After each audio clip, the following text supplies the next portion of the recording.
الحمد لله رب العالمين، والصلاة والسلام على قائد الغر المحجلين نبينا محمد وعلى آله وصحبه أجمعين، وبعد، فأعوذ بالله السميع العليم من الشيطان الرجيم. بسم الله الرحمن الرحيم. فكلا أخذنا بذنبه فمنهم من أرسلنا عليه حاصبا ومنهم من أخذته الصيحة ومنهم من خسفنا به الأرض ومنهم من أغرقنا وما كان الله ليظلمهم ولكن كانوا أنفسهم يظلمون. محترم علماء کرام، دینی و ملی بھائیوں اور پردہ نشین ماؤں اور بہنوں، سب سے پہلے ہم آپ تک اپنا نیک جذبہ پہنچانا چاہیں گے کہ ہمیں آپ سب سے اللہ کی خاطر محبت ہے، اور اس محبت کے طفیل اللہ رب العالمین سے دعا کرتے ہیں کہ الہ العالمین تو ہم سب کے مسائل حل فرما دے، ہماری آل و اولاد کی حفاظت فرما، اور ہم سب کو کل قیامت کے دن اپنے عرش کا سایہ نصیب فرما، جس دن تیرے سایہ کے علاوہ کوئی اور سایہ نہ ہوگا. آمین یا رب العالمین. جیسا کہ آپ نے سنا کہ آج میری گفتگو کا موضوع ہوگا ہلاکت و تباہی کے اسباب، یعنی قومیں ہلاک و برباد کیوں ہوئیں، آج ہلاکت و تباہی کے اسباب کیا ہیں، اور قیامت کے دن تک انسانوں کی ہلاکت اور تباہی کیوں کر ہوتی رہے گی. اسی موضوع پر چند منٹ آپ کے سامنے لب کشائی کرنا چاہتے ہیں. محترم بھائیوں اور بہنوں، اللہ جس کے ساتھ ہم معاملہ کرتے ہیں بڑا کریم ہے، بڑا رحم کرنے والا ہے. وہ اللہ جو ہماری جانوں پر ہم سے زیادہ رحم کرتا ہے، لیکن اس اللہ کا اس کائنات میں ایک نظام ہے. نظام یہ ہے کہ اس نے اس کائنات کو اس لیے پیدا کیا تاکہ اس دنیا میں انسان اور جنات کو بسائے اور انسان اور جنات اس کی عبادت کریں. وما خلقت الجن والانس الا ليعبدون. ہم نے جنوں اور انسانوں کو محض اس لیے پیدا کیا کہ وہ میری عبادت کریں. چنانچہ اللہ رب العالمین نے سب سے پہلے جب آدم علیہ السلام کو اس دھرتی پر پیدا کیا تو ان کی پشت سے ان کی ذریت کو نکالا اور آدم علیہ السلام کے سامنے میں پھیلا کر کے ان سے وعدہ لیا، الست بربکم، کیا میں تمہارا رب نہیں؟ سب نے اقرار کیا کہ اے اللہ ہم گواہی دیتے ہیں کہ تو ہمارا رب ہے. یہ پہلا اقرار تھا، فطری احساس کہ ایک انسان کو اس دھرتی پر اسی ایک اللہ کی عبادت کرنی ہے. اور پھر جب یہ انسان اس دھرتی پر آیا تو انبیاء و رسول کے سلسلے جاری کیے گئے. یہ انبیاء و رسول اس لیے آتے تھے کہ انسانوں کو ان کا بھولا ہوا سبق یاد دلا سکیں. ہر زمانے میں انبیاء و رسول آئے. جن لوگوں نے انبیاء و رسول کی تعلیمات کو اپنایا، اللہ رب العالمین نے ان کو سرخروئی عطا فرمائی، ان کو سربلندی عطا فرمائی، اور دنیا میں دنیا کی خلافت سنبھالنے کے قابل ہوئے. لیکن جن لوگوں نے اللہ کے قانون کو فالو نہیں کیا، جن لوگوں نے نبی کی تعلیمات کو جھٹلائی، جن لوگوں نے اللہ اور اس کے رسول کے خلاف زندگی گزارنا شروع کیا، اللہ رب العالمین نے ان کو مہلت دیا، سنبھلنے کی مہلت دیا. لیکن جب نہ سنبھلے تو اللہ رب العالمین نے ان کو تہس نہس کر دیا، ان کو تباہ و برباد کر دیا. پوری انسانی تاریخ کے واقعات شاہد ہیں کہ اللہ رب العالمین نے مردود اقوام کو کیسے برباد کیا. کسی کو طوفان اور سیلاب بھیج کر برباد کیا، جیسا کہ نوح علیہ السلام کی قوم کے ساتھ ہوا، جیسا کہ فرعون کا انجام ہوا. کسی کو سخت طوفانی آندھی کے ذریعہ برباد کیا، جیسا کہ قوم عاد کا انجام ہوا۔ 7 رات اور 8 دن تک لگاتار آندھیاں چلتی رہیں اور اس طریقے سے ان کو برباد کیا اللہ رب العالمین نے۔ کسی کو سخت چیخ کے ذریعہ برباد کیا، جیسا کہ قوم ثمود کا انجام ہوا۔ کسی پر اللہ رب العالمین نے پتھر برسایا، جیسا کہ قوم لوط کا انجام ہوا کہ ان کی بستی کو الٹ دیا اور پھر ان پہ پتھر برسا کر کے اللہ رب العالمین نے ان کو تباہ کیا۔ اور ویسے ہی اصحاب فیل کا انجام ہوا کہ پرندے چونچ میں پتھر پھینک کر کے سبھوں کو تباہ و برباد کرتے ہیں۔ کسی کو اللہ رب العالمین نے زمین میں دھنسا دیا، جیسا کہ قارون کا انجام ہوا۔ اللہ نے کہا فخسفنا به وبداره الارض، کہ ہم نے اسے اس کے گھر سمیت اسی کی زمین میں دھنسا دیا۔ کسی کی شکلیں بگاڑ دیں، جیسا کہ اصحاب سبت کا انجام ہوا کہ اللہ رب العالمین نے انہیں بندروں اور خنزیر کی شکل میں بدل دیا۔ کسی کو بھوک پیاس اور رزق کی تنگی سے دوچار کیا گیا، جیسا کہ قوم سبا کا انجام ہوا۔ نہ گور سکندر، نہ ہے قبر دارا، مٹے نامیوں کے نشاں کیسے کیسے۔ اللہ رب العالمین نے بیان فرمایا فَكُلًّا أَخَذْنَا بِذَنبِهِ فَمِنْهُمْ مَنْ أَرْسَلْنَا عَلَيْهِ حَاصِبًا وَمِنْهُمْ مَنْ أَخَذَتْهُ الصَّيْحَةُ وَمِنْهُمْ مَنْ خَسَفْنَا بِهِ الْأَرْضَ وَمِنْهُمْ مَنْ أَغْرَقْنَا وَمَا كَانَ اللَّهُ لِيَظْلِمَهُمْ وَلَكِنْ كَانُوا أَنفُسَهُمْ يَظْلِمُونَ۔ ان میں سے سارے اقوام کو ہم نے ان کے گناہوں کی وجہ سے برباد کیا۔ کسی کے اوپر ہم نے آسمانی پتھر برسایا، کسی کو سخت چیخ نے آ لیا، کسی کو ہم نے زمین میں دھنسا دیا، کسی کو ہم نے سمندر میں غرقاب کیا۔ اللہ رب العالمین نے ان کے اوپر ظلم نہیں کیا، لیکن وہ خود اپنے آپ پہ ظلم کرنے والے تھے۔ تو میرے بھائیوں، یہ یاد رکھیے کہ اللہ بڑا کریم ہے، لیکن انہوں نے جب اللہ کے قانون کو پامال کیا تو اللہ رب العالمین نے ان کے اس جرم کی سزا دی کہ دنیا میں ان کو عبرت کا سامان بنا لیا۔ وما كان الله ليظلمهم ولكن كانوا انفسهم يظلمون۔ اللہ رب العالمین نے ان کے اوپر ظلم نہیں کیا، بلکہ وہ خود اپنے آپ پہ ظلم کرنے والے تھے۔ اللہ رب العالمین فرماتا ہے سورہ شورى آیت نمبر 30 میں وما اصابکم من مصیبت فبما کسبت ایدیکم ویعفو عن کثیر۔ تمہیں جو مصیبتیں پہنچتی ہیں وہ اصل میں تمہارے ہاتھوں کی کمائی ہوتی ہیں، اور اللہ تعالیٰ تو بہت سارے جرائم سے معاف کرتا ہے۔ اللہ رب العالمین نے ان قوموں پہ جو عذاب بھیجا اچانک نہیں بھیج دیا۔ اللہ رب العالمین نے پہلے الٹیمیٹم دیا، سنبھلنے کا موقع دیا، لیکن جب نہ سنبھلے تو ایک وقت کے بعد، موقع دینے کے بعد اللہ رب العالمین نے ان کو عذاب سے دوچار کیا۔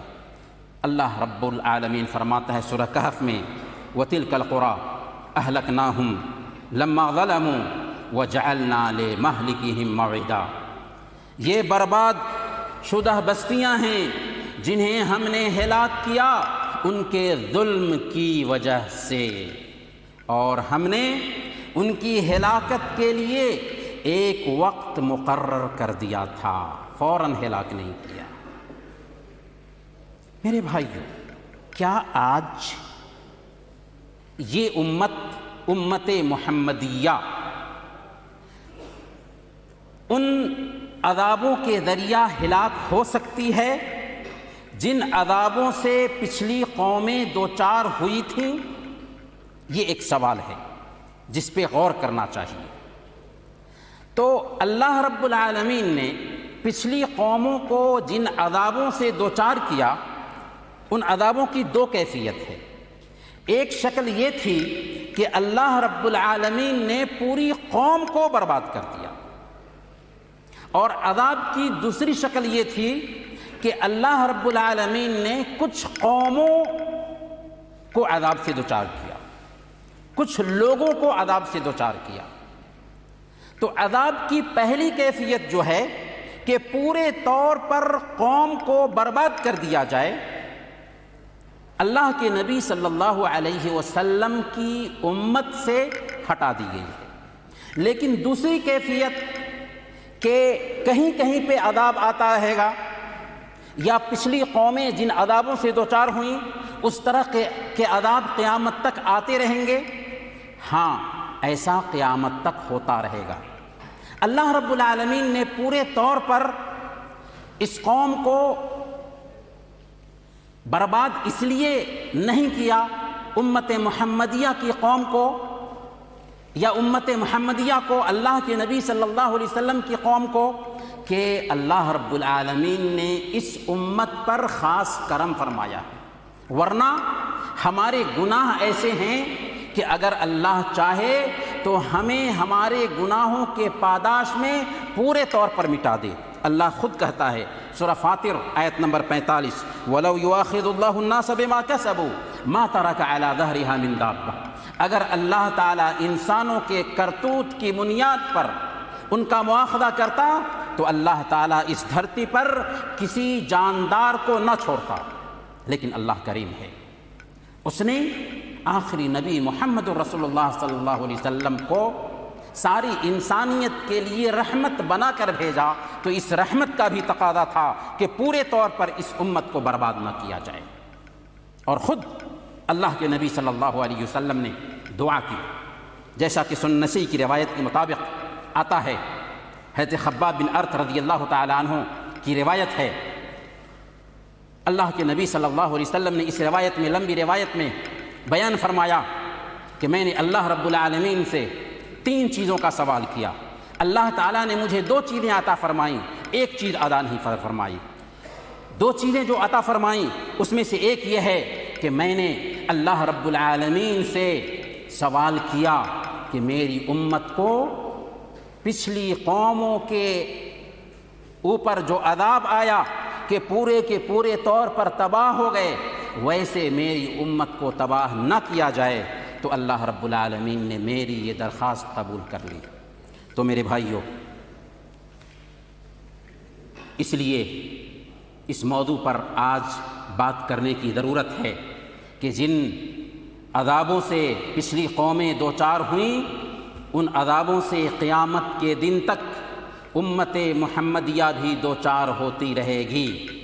اس لیے ضرورت ہے کہ ان عذابوں کے بارے میں جانا جائے اور ان عذاب کے اسباب کی جانکاری حاصل کی جائے، تاکہ اگر ہم سے وہ گناہ ہو رہا ہے، ہم سے وہ غلطی ہو رہی ہے، تو اس غلطی سے ہم باز آ سکیں۔ اللہ رب العالمین نے فرمایا سورہ الحاقہ میں، جبکہ مردود اقوام کا ذکر کیا، اس کے بعد آیت نمبر 12 میں فرمایا لِنَجْعَلَهَا لَكُمْ تَذْكِرَةً وَتَعِيَهَا أُذُنٌ وَاعِيَةٌ، ہم نے ان مردود اقوام کو جو ہلاک کیا، اس کا مقصد یہ تھا کہ تمہارے لیے یادگار بنا دیں، وَتَعِيَهَا أُذُنٌ وَاعِيَةٌ، اور یاد رکھنے والے کان یاد رکھ سکیں، قیامت کے دن تک آنے والے لوگ یاد رکھ سکیں کہ بڑے تہذیب والے لوگ تھے، لہلہاتی کھیتیاں رکھتے تھے، عالیشان بلڈنگیں تھیں، لیکن اللہ کا عذاب آیا، پورے طور پر تباہ و برباد کر دیے گئے۔ ایسا قیامت کے دن تک کبھی بھی کسی قوم کے ساتھ کسی بھی علاقے میں ہو سکتا ہے، اس لیے انسانوں ہوش کے ناخن لو۔ تو آج ہم اسی مقصد کے تحت اس ٹاپک پر گفتگو کر رہے ہیں، تاکہ اگر ہمارے اندر بھی اس طرح کی کمیاں ہیں تو ان کمیوں کی سدھار کی طرف ہم دھیان دیں۔ تو قوموں کی ہلاکت اور تباہی کے اسباب میں پہلا سبب ہے کفر و شرک اور رسولوں کی تکذیب۔ یہ سبب بنیادی سبب ہے قوموں کی ہلاکت اور تباہی کا۔ نوح علیہ السلام کو دیکھیے، 950 سال تک اپنی قوم کی رہبری کا کام کرتے ہیں، اپنی قوم کو سمجھاتے ہیں، ان کے پاس جاتے ہیں، اللہ کا پیغام پہنچاتے ہیں، لیکن قوم کا کیا حال تھا؟ جعلوا اصابعهم في آذانهم واستغشوا ثيابهم وأصروا واستكبروا استكبارا۔ اللہ نے فرمایا کہ وہ اپنے کانوں میں اپنی انگلیاں ڈال لیا کرتے تھے، وہ اپنے آپ کو کپڑوں میں چھپا لیا کرتے تھے کہ نوح علیہ السلام آ کر کے مجھ سے بات نہ کریں۔ دن کے اجالے میں، رات کی تاریکی میں حضرت نوح علیہ السلام ان کے پاس جاتے ہیں، لیکن جب ماننے کے لیے تیار نہیں ہوتے تو 950 سال کے بعد اللہ کا عذاب آتا ہے۔ چنانچہ اللہ رب العالمین آسمان کو حکم دیتا ہے، آسمان سے موسلادھار بارش ہونے لگتی ہے، اور زمین کو حکم دیتا ہے، زمین پھٹ جاتی ہے۔ اس طرح سب کے سب ڈوب جاتے ہیں، صرف بچتے ہیں وہ جو سفینہ نوح میں نوح علیہ السلام کی کشتی میں سوار تھے۔ تو کفر اور شرک تباہی اور بربادی کی بنیادی وجہ ہے۔ اللہ رب العالمین نے خود فرمایا ان الشرک لظلم عظیم، قومیں ظلم کی وجہ سے برباد کی جاتی ہیں، اور ظلموں میں سب سے بڑھ کر کے ظلم شرک کرنا ہے۔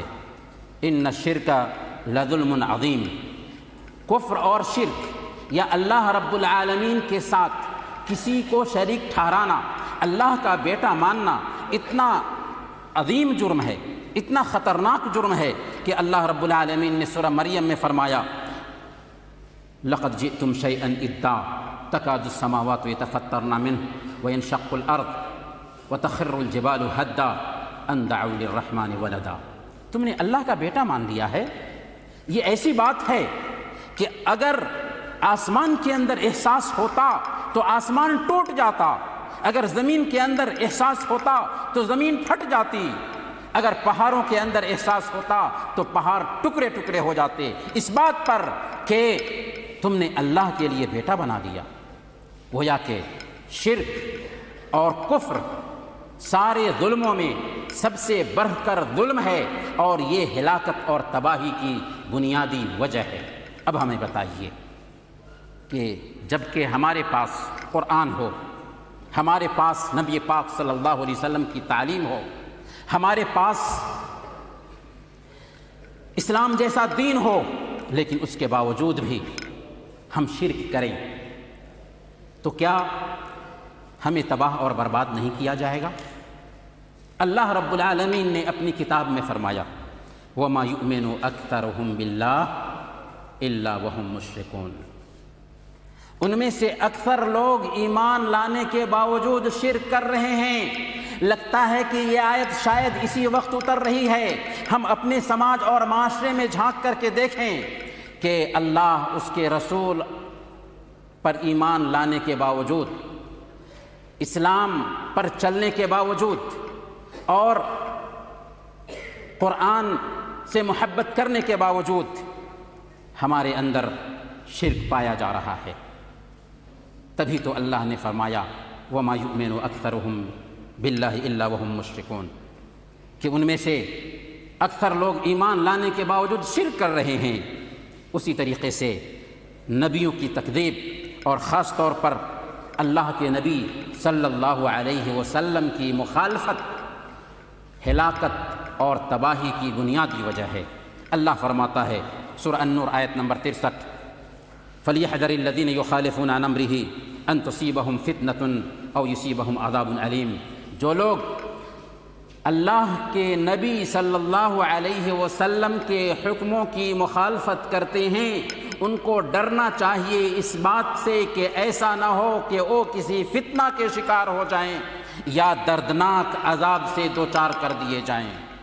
نبی صلی اللہ علیہ وسلم کی تعلیمات کے خلاف اگر ہم جائیں گے تو ہمارے لیے ہلاکت اور تباہی مقدر ہوگی۔ اللہ کے نبی صلی اللہ علیہ وسلم نے مسند احمد کی روایت کے مطابق بیان فرمایا وَجُعِلَ الذِّلَّةُ وَالصَّغَارُ عَلَى مَنْ خَالَفَ أَمْرِي وَمَنْ تَشَبَّهَ بِقَوْمٍ فَهُوَ مِنْهُمْ، اس انسان کے لیے ذلت مقدر کر دی گئی ہے، اس انسان کے لیے پستی مقدر کر دی گئی ہے جس نے میری مخالفت کی۔ گویا کہ آج کے ڈیٹ میں نبی پاک صلی اللہ علیہ وسلم کی تعلیم کے خلاف اگر ہماری زندگی گزرتی ہے تو سمجھ لیجئے کہ ہم ہلاکت کو دعوت دے رہے ہیں، ہم تباہی کو دعوت دے رہے ہیں، ہم اپنی تباہی کا خود انتظام کر رہے ہیں، کیونکہ ہم نے پیارے نبی صلی اللہ علیہ وسلم کے اسوہ کے خلاف اپنا عمل بنا رکھا ہے۔ اب ہم اپنے دامن میں جھانک کر کے دیکھیں، اپنے مسلم سماج میں غور کر کے دیکھیں کہ کس حد تک اپنے نبی کی مخالفت ہم اور آپ کر رہے ہیں۔ میرے بھائیوں، ہلاکت اور تباہی کی دوسری وجہ دین میں غلو کرنا ہے۔ غلو کیا ہے؟ حد سے تجاوز کرنا۔ اللہ کے نبی صلی اللہ علیہ وسلم نے صحیح مسلم کی روایت کے مطابق بیان فرمایا، ہلک المتنطعون، غلو کرنے والے ہلاک ہو گئے۔ اللہ کے نبی صلی اللہ علیہ وسلم نے سنن نسائی کی روایت کے مطابق بیان فرمایا، ایاکم والغلو فی الدین فانما اہلک من کان قبلکم الغلو فی الدین، اے لوگو دین میں غلو کرنے سے بچو، اس لیے کہ تم سے پہلے لوگوں کو دین میں غلو نے ہی ہلاک کیا۔ گویا کہ ہلاکت اور تباہی کی ایک وجہ دین میں غلو کرنا ہے۔ صحیح بخاری کی روایت ہے، اللہ رب العالمین نے سورہ نوح میں جو فرمایا کہ وَقَالُوا لَا تَذَرُنَّ آلِهَتَكُمْ وَلَا تَذَرُنَّ وَدًّا وَلَا سُوَاعًا وَلَا يَغُوثَ وَيَعُوقَ وَنَسْرًا، اس آیت کی تفسیر میں حضرت ابن عباس رضی اللہ تعالی عنہ بیان فرماتے ہیں کہ قوم نوح میں یہ 5 نیک لوگ تھے، ود، سواع، یغوث، یعوق اور نسر، یہ نیک لوگ تھے۔ جب یہ لوگ گزر گئے تو شیطان ان سے محبت کرنے والوں کے پاس آیا اور ان سے کہنے لگا کہ کیا ہی اچھا ہوتا کہ تم اپنی نشست گاہوں میں ان کی مورتیاں بنا کر کے رکھتے کہ ان کو یاد کر سکتے۔ چنانچہ انہوں نے ان کی مورتیاں بنا لی اور اپنی مجلسوں میں اس کو سجا دیا۔ جب بنانے والے گزر گئے اور علم کی کمی آئی تو شیطان نے ان کے پاس آ کر کے یہ سمجھانا شروع کیا کہ تمہارے آباء و اجداد ان سے مانگتے تھے، ان سے مانگو۔ چنانچہ ان کی اولاد نے ان سے مانگنا شروع کیا۔ تو ہوا کیا؟ غلو کرنے کی وجہ سے سب سے پہلے اس دنیا میں شرک پھیلا۔ اس لیے اللہ کے نبی صلی اللہ علیہ وسلم نے غلو سے سختی کے ساتھ منع کیا۔ اللہ کے نبی صلی اللہ علیہ وسلم نے صحیح بخاری کی روایت کے مطابق بیان فرمایا، لا تطرونی کما اطاعت النصارى ابن مریم فانما انا عبد فقولوا عبد اللہ ورسولہ، اے لوگو میری شان میں مبالغہ مت کرنا، جیسا کہ عیسائیوں نے عیسیٰ علیہ السلام کی شان میں مبالغہ کیا۔ میں اللہ کا بندہ ہوں، اس لیے مجھے اللہ کا بندہ اور اس کا رسول کہنا۔ اللہ کے نبی صلی اللہ علیہ وسلم اخیر وقت میں یہی بات کہہ رہے تھے۔ حیات طیبہ کے آخری ایام ہیں، اس وقت بھی اللہ کے نبی صلی اللہ علیہ وسلم لعنت فرما رہے تھے یہود و نصارہ پر، کس بات کی وجہ سے؟ کہ انہوں نے اپنے انبیاء کی قبروں کو سجدہ گاہ بنا لیا۔ تو غلو ایک بنیادی وجہ ہے جس کی وجہ سے ہلاکت اور تباہی آتی ہے۔ اب آپ غور کیجئے کہ ہمارے سماج میں غلو کے نتیجے میں جو کچھ بھی شرک ہو رہا ہے وہ کیا ہے؟ ہلاکت اور تباہی کو دعوت دینے والی چیز نہیں۔ علامہ حالی نے کہا تھا، نبی کو جو چاہیں خدا کر دکھائیں، اماموں کا رتبہ نبی سے بڑھائیں، مزاروں پہ دن رات نظریں چڑھائیں، شہیدوں سے جا جا کے مانگے دعائیں، نہ توحید میں کچھ خلل اس سے آئے، نہ اسلام بگڑے نہ ایمان جائے۔ میرے بھائیوں، شریعت میں غلو سے بچنا ہے، کیونکہ یہ معمولی بات نہیں بلکہ اس میں ہماری ہلاکت اور تباہی ہے۔ تیسری چیز جس کی وجہ سے ہلاکت آتی ہے، جس کی وجہ سے تباہی ہوتی ہے، وہ ہے گناہوں کی کثرت۔ ہلاکت اور تباہی کے اسباب میں سے تیسری وجہ گناہوں کا کثرت سے ارتکاب کرنا ہے۔ اللہ رب العالمین نے سورہ الاسراء آیت نمبر 16 میں بیان فرمایا، وَإِذَا أَرَدْنَا أَن نُهْلِكَ قَرْيَةً أَمَرْنَا مُتْرَفِيهَا فَفَسَقُوا فِيهَا، ، ،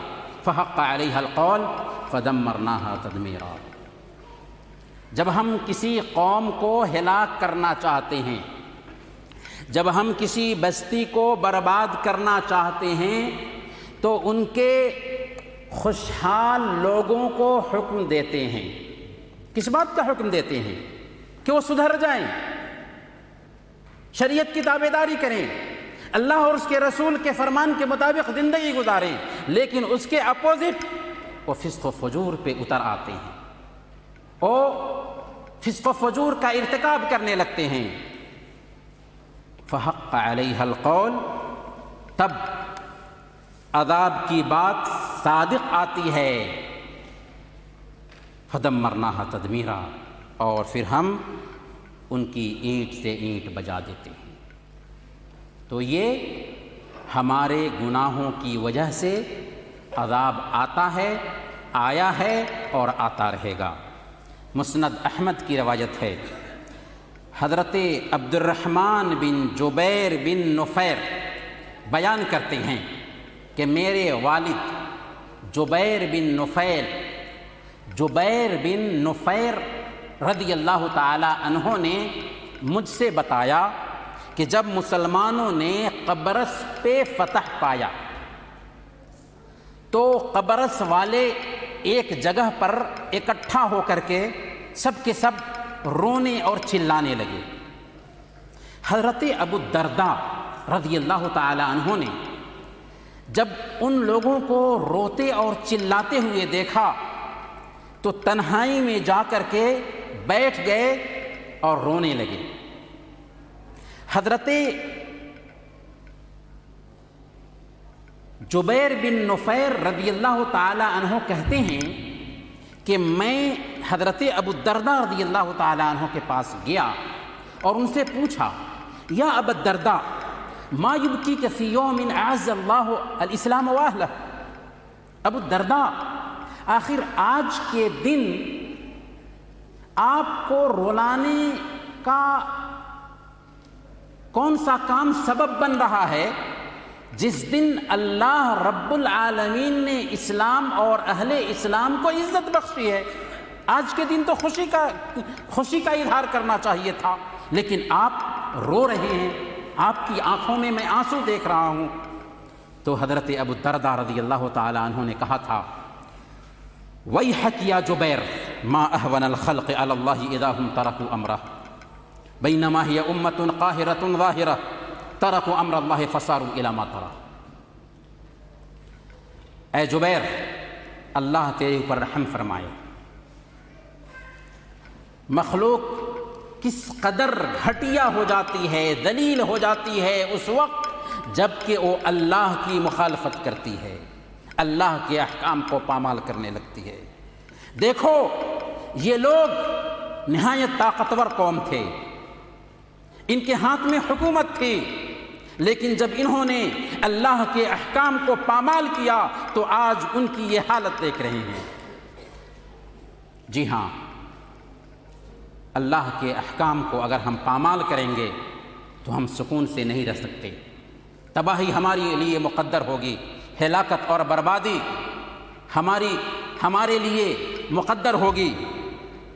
آخر کس چیز نے حضرت آدم علیہ السلام کو جنت سے نکالا؟ معمولی غلطی۔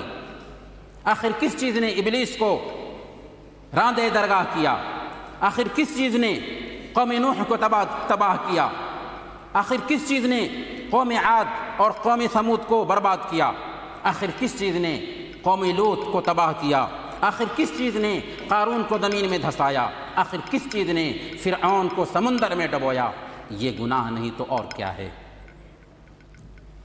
اور یاد رکھیں، اگر عذاب آتا ہے تو ہمارے نیک لوگ بھی نہیں بچتے۔ گناہوں کی وجہ سے اگر اللہ کا عذاب اترتا ہے تو نیک لوگ بھی اس میں پس جاتے ہیں۔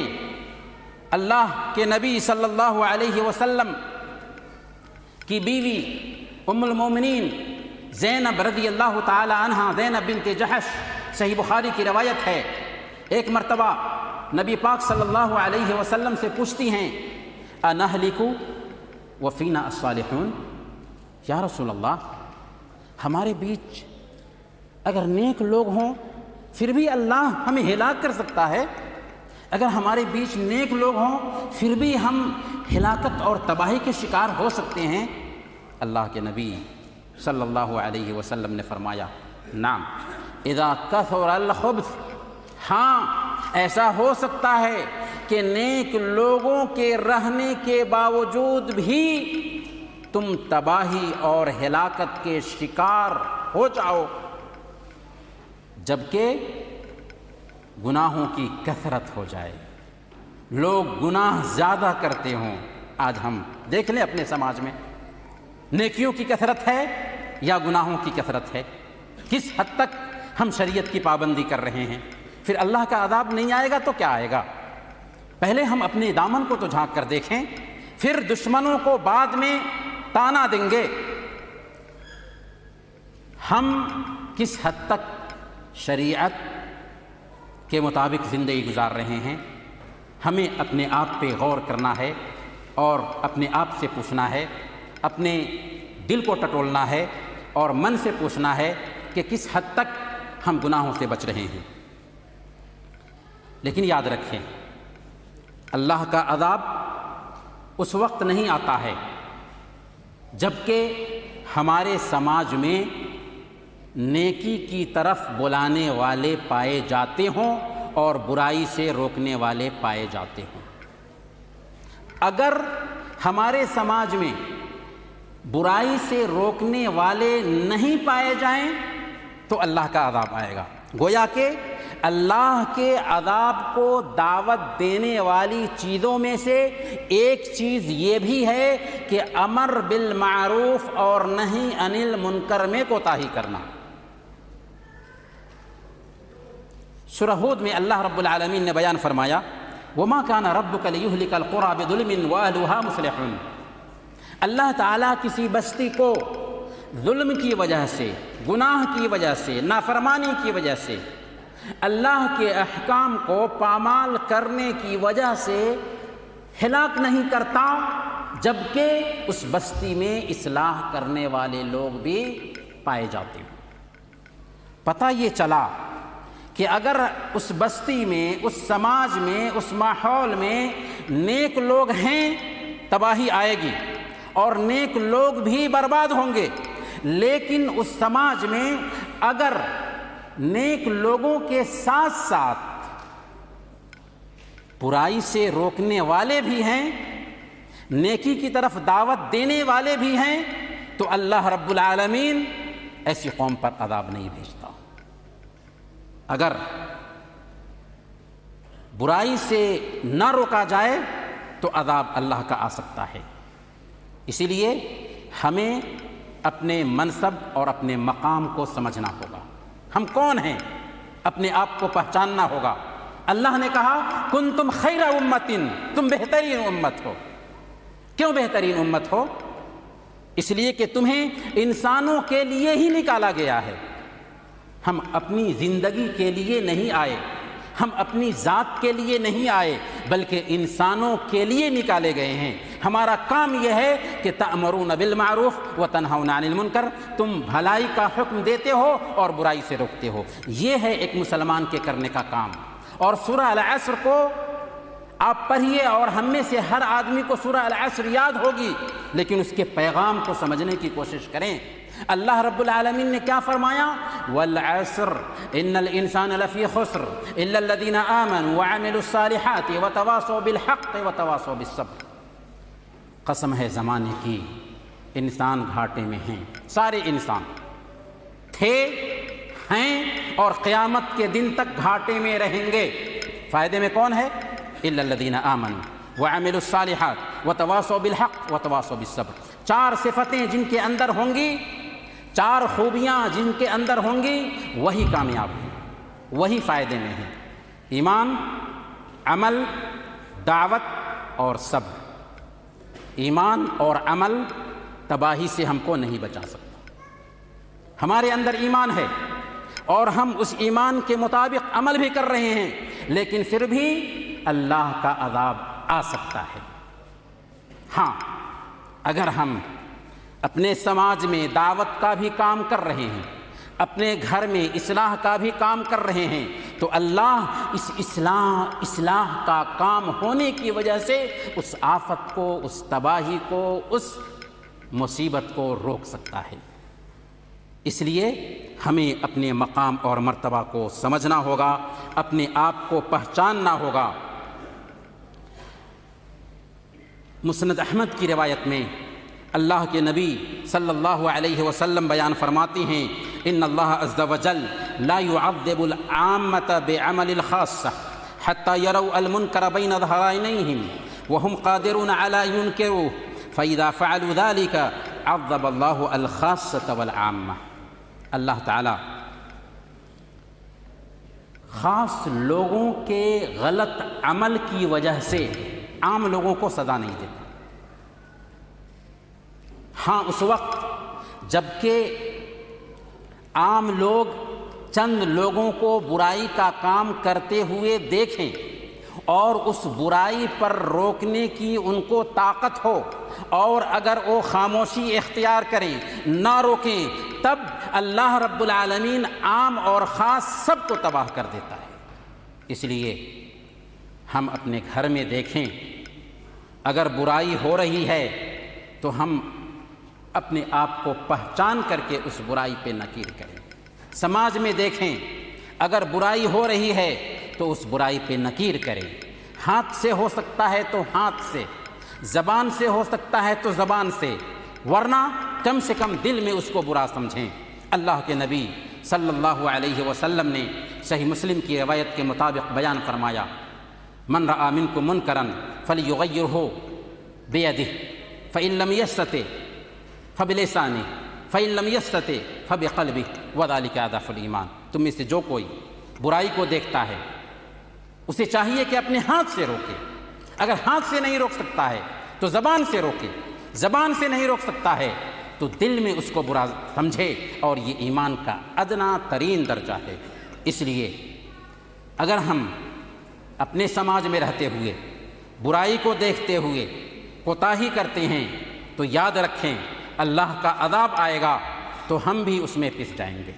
اس لیے اللہ کے نبی صلی اللہ علیہ وسلم نے ایک تمثیل کے ذریعہ یہ بات ہمیں سمجھانی چاہیے۔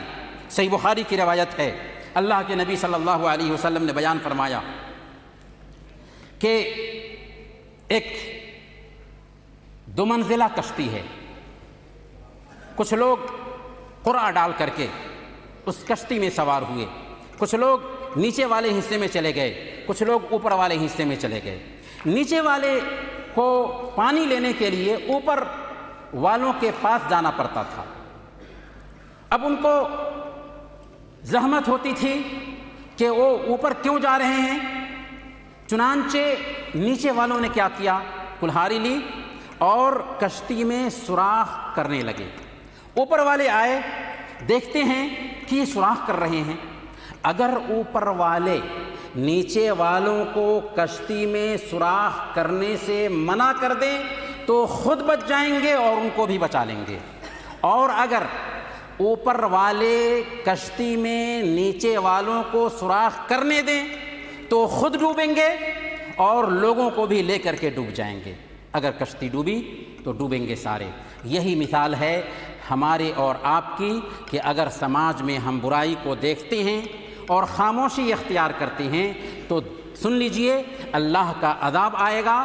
تو ہم نیک تھے، ہم برائی نہیں کر رہے تھے، لیکن اللہ کی آفت کے ہم بھی شکار ہوں گے۔ ہاں اگر برائی پر روک رہے ہیں، برائی پر تنبیہ کر رہے ہیں تو آفت سے ہم بچا لیے جائیں گے، مصیبت سے ہم بچا لیے جائیں گے۔ ایک پانچویں وجہ ہلاکت اور تباہی کی ظلم اور زیادتی ہے۔ کسی سماج میں اگر ظلم ہو رہا ہے، زیادتی ہو رہی ہے، تو ایسی قوم کو اللہ رب العالمین تباہ کر دیتا ہے۔ ایسی قوم زیادہ دنوں تک نہیں رہتی۔ ظلم کی بنیاد پر اللہ رب العالمین اس قوم کو تباہ کر دیتا ہے۔ اللہ نے فرمایا سورہ الکہف میں، وَتِلْكَ الْقُرَىٰ أَهْلَكْنَاهُمْ لَمَّا ظَلَمُوا، یہ عذاب رسیدہ بستیاں ہیں ان کو دیکھو تمہارے سامنے موجود ہیں، ہم نے ان کو ہلاک کیا جبکہ انہوں نے ظلم کیا۔ تو ظلم کی بنیاد پر ہلاکت مقدر ہوتی ہے۔ ظلم کیا ہے؟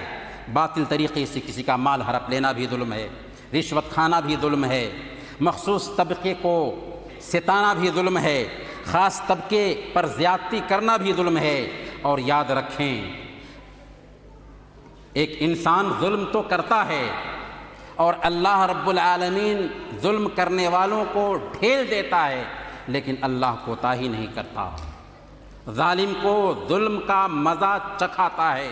صحیح بخاری اور مسلم کی روایت ہے، اللہ کے نبی صلی اللہ علیہ وسلم نے بیان فرمایا، ان اللہ لیملی للظالم حتی اذا اخذہ لم یفلتہ، اللہ تعالیٰ ظالم کو مہلت دیتا ہے لیکن جب پکڑتا ہے تو اس کے ہوش ٹھکانے لگ جاتے ہیں۔ مظلوم کے دل کا ہر نالہ تاثیر میں ڈوبا ہوتا ہے، ظالم کو خبر کر دے کوئی انجام ستم کیا ہوتا ہے۔ جب ظلم گزرتا ہے حد سے، قدرت کو جلال آ جاتا ہے، فرعون کا سر جب اٹھتا ہے، موسیٰ کوئی پیدا ہوتا ہے۔ اس لیے ظلم کرنے والوں کو اپنے ظلم سے باز آ جانا چاہیے، ورنہ اللہ رب العالمین ظالموں کو بہت دیر تک اس دھرتی پر نہیں رہنے دیتا۔ امام ابن تیمیہ رحمۃ اللہ علیہ نے بیان فرمایا، ان اللہ یقیم الدولہ العادلہ وإن كانت کافرہ ولا یقیم الدولہ الظالمہ وإن كانت مسلمہ، اللہ تعالی کافر حکومت کو اگر وہ انصاف کرنے والی ہو تو باقی رکھتا ہے، اور مسلمان حکومت کو اگر وہ ظلم کرنے والی ہو تو باقی نہیں رکھتا۔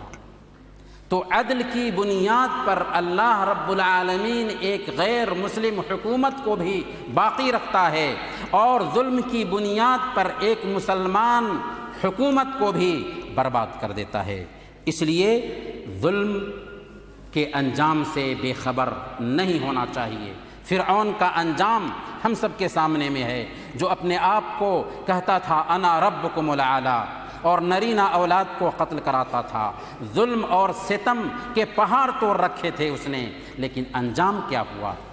اللہ رب العالمین نے سمندر میں ڈبو دیا اور ہمیشہ ہمیش کے لیے اس کی لاش کو دنیا والوں کے لیے عبرت کا سامان بنا دیا۔ فَالْيَوْمَ نُنَجِّيكَ بِبَدَنِكَ لِتَكُونَ لِمَنْ خَلْفَكَ آیَةً، آج ہم تمہیں تمہارے بدن کے ساتھ نجات دیں گے تاکہ بعد والوں کے لیے نشانی بن جائے۔ اللہ رب العالمین نے آج تک اس کی لاش کو نشانی کے طور پر رکھا ہوا ہے۔ ظلم کے ساتھ ساتھ اگر سماج اور معاشرے میں ناانصافی ہو رہی ہے تو اس کی بنیاد پر بھی ہلاکت یقینی ہوتی ہے۔ چنانچہ صحیح بخاری کی روایت ہے، مخزومی عورت جس نے چوری کی تھی، اسلام میں چور کی سزا ہے ہاتھ کاٹا جانا، لیکن وہ اونچے خاندان کی تھی، اسی لیے لوگوں کو تشویش ہوئی۔ حضرت اسامہ بن زید رضی اللہ تعالی عنہ کو سفارش کے لیے بھیجا جاتا ہے۔ حضرت اسامہ بن زید رضی اللہ تعالی عنہ اللہ کے نبی صلی اللہ علیہ وسلم سے بات کرتے ہیں۔ اللہ کے نبی صلی اللہ علیہ وسلم کہتے ہیں کہ کیا تم اللہ کے حدود میں سفارش کرنے کے لیے آئے ہو؟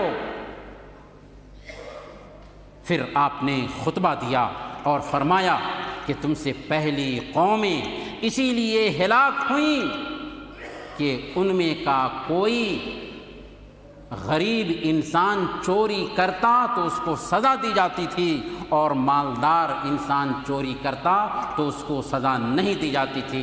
وَأَيْمُ اللَّهِ لَوْ أَنَّ فَاطِمَةَ بِنْتِ مُحَمَّدٍ سَرَقَتْ لَقَطَعْتُ يَدَهَا، اللہ کی قسم اگر فاطمہ بنت محمد نے بھی چوری کیا ہوتا تو میں اس کا بھی ہاتھ کاٹ دیتا۔ عدل کا دستور ہے کہ ہاتھ کاٹا جائے گا، فاطمہ بنت محمد بھی اگر چوری کرے۔ محترم بھائیوں، یہیں چند کلمات کے ساتھ ہم اپنی بات ختم کرتے ہیں اور اللہ رب العالمین سے دعا کرتے ہیں کہ الہ العالمین تو ہم سب کے مسائل حل فرما دے، مسلم ممالک اور خاص طور پر ہمارے پیارے وطن ہندوستان میں امن و امان کو بحال کر دے یا رب العالمین، اور ظالموں کو کیفر کردار تک پہنچا۔ الہ العالمین جو بھائی یا بہن پریشانی حال ہیں ان کی پریشانی کو دور فرما دے۔ الہ العالمین جو بھائی یا بہن بیمار ہیں اگرچہ ان کی بیماری مایوس کن کیوں نہ ہو، الہ العالمین انہیں شفائے عاجلہ کاملہ نصیب فرما۔ الہ العالمین ہم سب کو زندہ رکھنا تو ایمان پر زندہ رکھنا، اور وفات دینا تو ایمان پر وفات دینا۔ وصلی اللہ علی نبینا محمد وعلی آلہ وصحبہ اجمعین۔